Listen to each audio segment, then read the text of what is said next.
என்ன நடக்க போகுது இந்த கதையில் அடுத்து அப்படிங்கிறது நமக்கே ஒன்றும் புரியாதமா நிலமையில தான் கதை போயிட்டுருக்கு. இன்னும் ஆனால் ரொம்ப நாள் போகுது போல் அப்படிங்கிற மாதிரி தான் தெரியுது. ஏன்னா கிளைமேக்ஸ் பற்றியோ இல்லை இந்த ஒரு சீரியலே முடிய போகுதுங்கிறத பற்றி எந்த தகவலும் வரல. இல்லை ரொம்ப நாள் கழிச்சு இன்றைக்கி பழனிசாமி பற்றி வேறு பேசுகிறாங்க. கோபியை திருப்பி கல்யாணம் பண்ணிக்காட்டு என்ன பழனிசாமியை கல்யாணம் பண்ணிக்கலாம்ல, அவங்க வீட்டிலேருந்து வேறு உங்களை பொண்ணு கேட்க வந்தாங்களேன்னா அதெல்லாம் வேணாம், அப்படி ஒரு எண்ணமே எனக்கு இல்லைங்கிறாங்க பாக்கியா.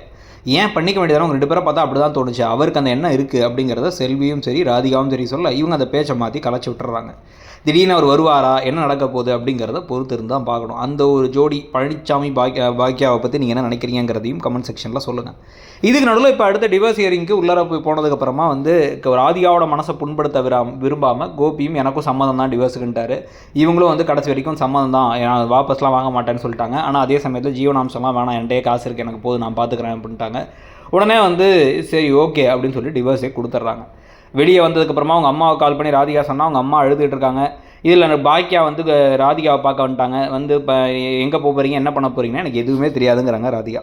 எதாக இருந்தாலும் சரி அப்படின்னா முதல்ல ஹேர் கட் பண்ண போகிறேன் அப்படின்னா, நிறைய பேர் டிவோர்ஸ் ஆனதுக்கப்புறம் ரிலேஷன்ஷிப் பிரச்சனைகளுக்கு பிறகு ஹேர் கட் தான் பண்ணுவாங்களாம். அப்படின்னா அதை பண்ணால் ஒரு சுதந்திரம் கிடைச்ச மாதிரி இருக்குங்கிறாங்க. இதெல்லாம் கிட்டத்தட்ட நிறைய கேள்விப்பட்ட ஒரு விஷயம் தான்.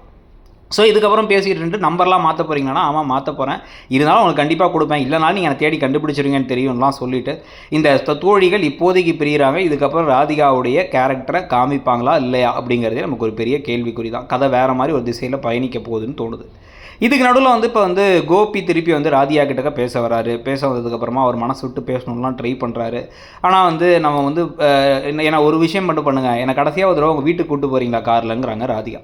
சரின்னு சொல்லிட்டு ஒரு காரில் கூப்பிட்டு போக இவங்க முதல்ல கேட்ட பாட்டெல்லாம் கேட்குறாங்க. அந்த வெள்ளை புறா ஒன்று அந்த படத்தில் இருக்க அப்படியே அவங்க வாழ்க்கையும் இங்கேயும் சிமிலாரிட்டியெல்லாம் எடுத்து காமிச்சு திருப்பி அந்த பாட்டை கேட்டதே போகும்பொழுது, நான் தடவையும் தப்பு பண்ணிட்டவனை இழந்துட்டேன், 2வது தடவையும் இழந்துட்டேன், என்ன மாதிரி ஒரு பைத்தியம் இருக்க முடியுமான்னு கோபி பேசுகிறாரு. அதான் ஒரு விஷயம் கையில் இருக்கும் போது அருமை தெரியாதுங்கிறத நம்ம கோபியை பார்த்தா தெரிஞ்சுக்கலாம். அதோட இன்றைக்கி எபிசோட் முடியுது. இன்றைக்கி எபிசோடை பற்றி நீங்கள் என்ன நினச்சிங்க, இந்த டிவோர்ஸ் விவகாரத்தை பற்றியும் பழனிசாமியை பற்றியும் நீங்கள் என்ன நினைக்கிறீங்கிறத சொல்லுங்கள். தேங்க்யூ.